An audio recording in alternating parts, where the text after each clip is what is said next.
Hello, I'm Michael Stewart. I'm the music director of the Tudor Consort, and I'm thrilled to have with me today our founding director, Simon Ravens. Welcome, Simon. Welcome back. Thanks, Michael. You're here, of course, to help us celebrate our 30th anniversary, and our first concert for our 30th anniversary series will be directed by Simon this coming Saturday on February the 13th. So, Simon, welcome. We're so pleased to have you here with us. Tell me, in 1986, when you first arrived in this very choir room at Wellington Cathedral of St. Paul, and the Tudor Consort came into being, tell me how that happened and how you feel now seeing your choir 30 years later. Well, how did it happen? Fantastic good fortune, really.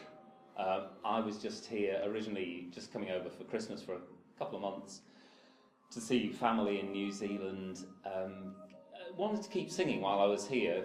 Rang Peter Godfrey, come and sing with the Wellington Cathedral Choir over the Christmas period. Came to my first rehearsal. This is 2 days after I'd landed in New Zealand. Fantastic young singers here.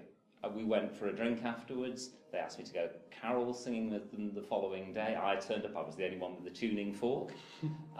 Would I bring them in? I started conducting, and that was the Tudor Consort. Started about 2 days after I arrived in New Zealand. No plans then, no plans at all that it would even ever reach its first anniversary, let alone its 30th, because I was only here on a 6-month tourist visa. Right. So, to be back here 30 years on, how does it feel? Amazing, a real privilege. And I think one thing I want to say is that, because I keep tabs on from the UK on what goes on with Tudor Consort, and every time I read a review of Tudor Consort in the last few years and it says, oh, this concert was magnificent, it harked back to the glory days, and I think it is so insulting. Let me say this, the choir now is infinitely better under you than it ever was under me. Trust me, it is. And one of the ways I can point at that is that the programme that we're doing this Saturday, we could never in a million years have done. The Taverner Mass that's at the heart of it is a big virtuosic work. We just wouldn't have been up to it, back in 1986. So, to come back and see that not just the thing is sort of going along or even the same, it's just simply better. And the ethos behind the whole thing is the thing that really, touches my heart, because it's such a team, to work with. No preening, no, it's a wonderful ambience. And, looking forward to Saturday. Fantastic.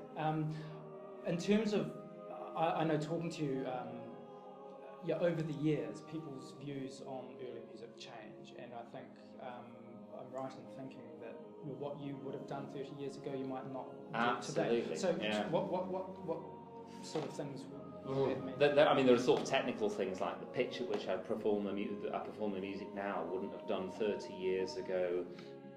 The way that we present the music in different contexts now, my thinking is very different. There'll be bits of improvisation on Saturday, which is a thing that I increasingly realise that, what I realise is that the way that I was brought up to perform Renaissance music was very much off the page and, very solid. What we see is what we sing and so on. And increasingly, research tells me that, no, that's just they were much closer to our modern jazz musicians or even our modern Baroque musicians. What was on the printed page was just where we start from. Yeah, the skeleton. So my attitudes have changed, and so one of the points is that the programme I'm doing on Saturday, directing, with one exception, the Shepherd Liberanos, which is actually the very first piece that the Tudor Consort ever sang in concert. The music, I've never performed it before. I wanted to do new things. Yeah, really. And we're thrilled because the Taverner is such a fantastic work, and yes, we've never performed it ourselves, so that's marvellous. Thank you, Simon. If you're enjoying this interview, which I certainly am, then please do join us at 7 o'clock. You do know you're doing this, don't you? I think so. Good. Pre-concert talk at 7 o'clock So before the show at 7:30. So thank you very much, Simon, and we hope to see you at the concert.